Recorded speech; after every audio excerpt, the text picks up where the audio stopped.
नमस्ते सबैलाई इपिएस टोपिकको पाठ्यपुस्तकको अध्याय 7 को यो विश्लेषणमा स्वागत छ। आज हामी मौसम र ऋतुको बारेमा कुरा गर्नेछौँ, त्यो पनि कोरियन भाषामा। यो एकदमै रमाइलो र काम लाग्ने पाठ हो, त्यसैले आउनुहोस् सिधै सुरु गरिहालौँ। ल पाठमा छिर्नु अघि एउटा सानो प्रश्न है त। यहाँहरूलाई सबैभन्दा मनपर्ने मौसम कुन हो? जाडो, गर्मी वा वसन्त? एकछिन सोच्दै गर्नुहोस् है, किनभने आजको पाठपछि तपाईले आफ्नो यही रोजाइ कोरियन भाषामा बताउन सक्नुहुनेछ। आज हामी के सिक्छौँ एकचोटि हेरौँ है। सुरुमा हामी मौसमसँग जोडिएका महत्त्वपूर्ण शब्दहरू सिक्नेछौँ। त्यसपछि वाक्य बनाउन चाहिने व्याकरणका नियमहरू बुझ्नेछौँ अनि सिकेको कुरालाई एउटा संवाद मार्फत अभ्यास गर्छौँ र अन्त्यमा पाठको सारांश र केही इपिएस टपिक अभ्यास प्रश्नहरू पनि गर्नेछौँ। ल अब हाम्रो यात्राको पहिलो खण्ड सुरु भयो। मुख्य शब्दावली। कोरियन भाषामा मौसमबारे कुरा गर्न यी शब्दहरू त जान्नै पर्यो, त्यसैले एकदमै ध्यान दिएर सुन्नुहोला र मसँगै भन्ने कोसिस पनि गर्नुहोला है। स्क्रिनमा हेरौँ त, यहाँ 4 मुख्य ऋतुहरू छन्।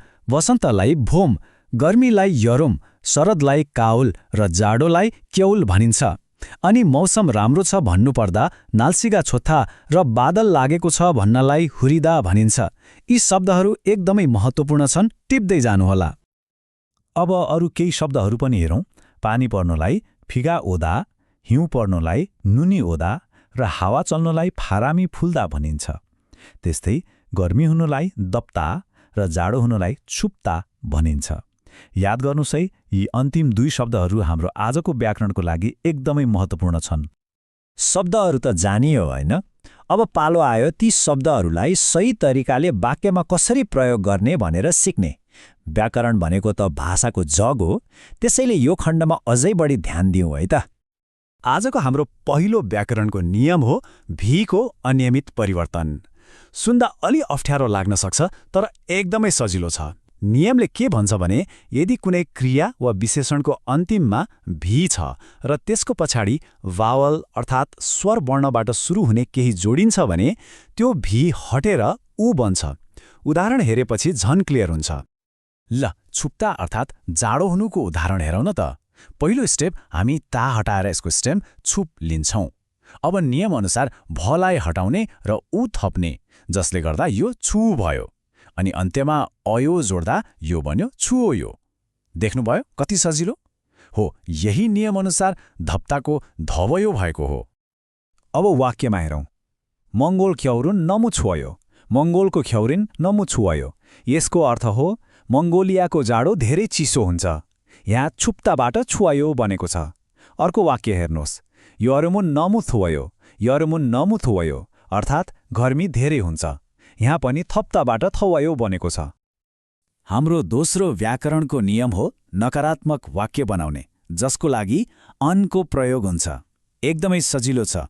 अनलाई क्रिया वा विशेषणको ठिक अगाडि राख्ने बित्तिकै होइन वा छैन भन्ने अर्थ लाग्छ। तर एउटा कुरामा चाहिँ एकदमै होशियार हुनुपर्छ है। यदि नाउन हादावाला क्रिया छ, जस्तै उन्दुङ हादा, कोङ्बो हादा भने अनलाई नाउन र हादाको बीचमा राख्नुपर्छ।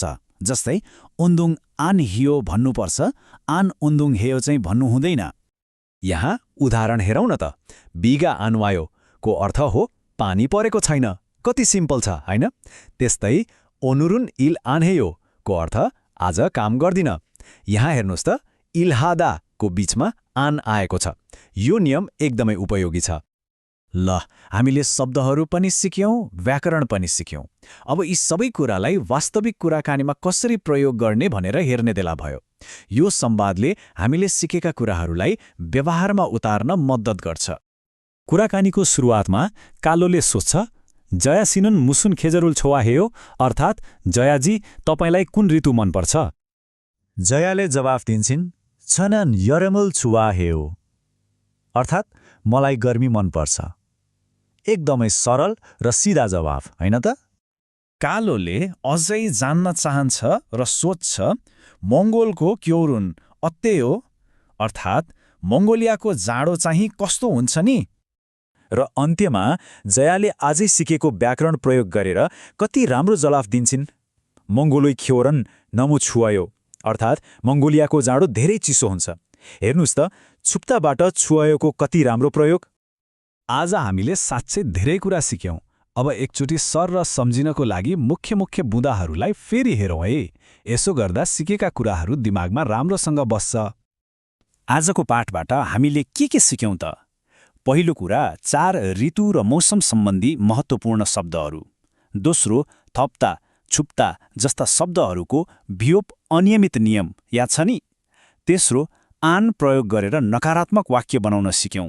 र चौथो, मौसमबारे कसरी प्रश्न सोध्ने र जवाफ दिने भनेर पनि अभ्यास गर्यौं। ल, अब आफ्नो ज्ञानलाई जाँच्ने बेला भयो।